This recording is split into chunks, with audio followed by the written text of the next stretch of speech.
ಏನನ್ನ ಹೇಳ್ತಾ ಇದ್ದೀಯಾ ನೀನು? ದುಷ್ಟನಾದಂತಹ ಸುಯೋಧನನನ್ನ ಕೊಲ್ಲುವುದೇ ಧರ್ಮ ಎಂಬ ಹಾಗೆ ನೀವು ಆಡಿದಿರಿ. ಅರ್ಥವಾಯ್ತಪ್ಪ.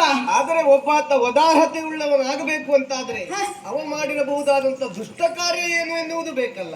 ಅಲ್ಲ ಧರ್ಮರಾಯ, ಎಲ್ಲವನ್ನ ನಾನೇ ನೆನಪಿಸಿಕೊಡ್ಬೇಕೇನೋ ನಿನಗೆ?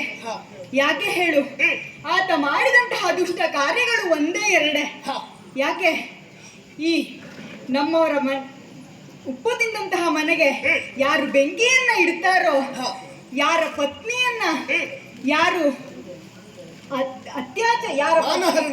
ಹೌದಪ್ಪ, ಮಾತ್ರವಲ್ಲ ತಿನ್ನುವ ಅನ್ನಕ್ಕೆ ಯಾರು ವಿಷವನ್ನ ಹಾಕ್ತಾರೋ ಅಂತಹವರನ್ನ ಆತತಾಯಿಗಳ ವರ್ಗಕ್ಕೆ ಸೇರಿದವರು ಅಂತ ಹೇಳ್ತಾರೆ. ಆ ಆತತಾಯಿಗಳ ವರ್ಗಕ್ಕೆ ಸೇರಿದವರನ್ನ ಕೊಲ್ಲುವುದೇ ಸರಿ ಎಂಬ ಹಾಗೆ ಧರ್ಮದಲ್ಲಿ ಹೇಳಲಾಗಿದೆ. ಅಂದಹಾಗೆ ಆ ದುಷ್ಟ ಕೌರವ ಇದಕ್ಕೆ ಹೊರತಾದವನೇನು ಅಲ್ಲವಲ್ಲ. ಮಾಡಿದಂತಹ ಕೆಟ್ಟ ಕಾರ್ಯಗಳು ಒಂದೇ ಎರಡೇ.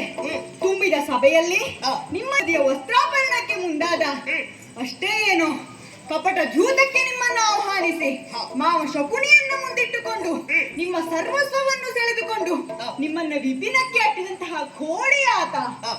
ಅಂತಹ ದುಷ್ಟನನ್ನ ಕೊಲ್ಲುವುದು ಧರ್ಮವೇ ಎಂದು ನನ್ನಲ್ಲಿ ಕೇಳಿದರೆ ಖಂಡಿತವಾಗಿಯೂ ಹೌದು. ಆ ದುಷ್ಟನನ್ನ ಮತಿಸುವುದೇ ಸರಿ. ಎಷ್ಟೇ ಆದರೂ ಅವ ನಮ್ಮ ಬಂಧು ಅಲ್ಲವೇ ಸ್ವಾಮಿ? ಓ, ಹೀಗೆ ಬರ್ತಾ ಇದ್ದೀಯೋ ಈಗ?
ಆತನನ್ನ ಕೊಲ್ಲುವುದರಲ್ಲಿ ಯಾವ ಧರ್ಮವೂ ಬರುವುದಿಲ್ಲ.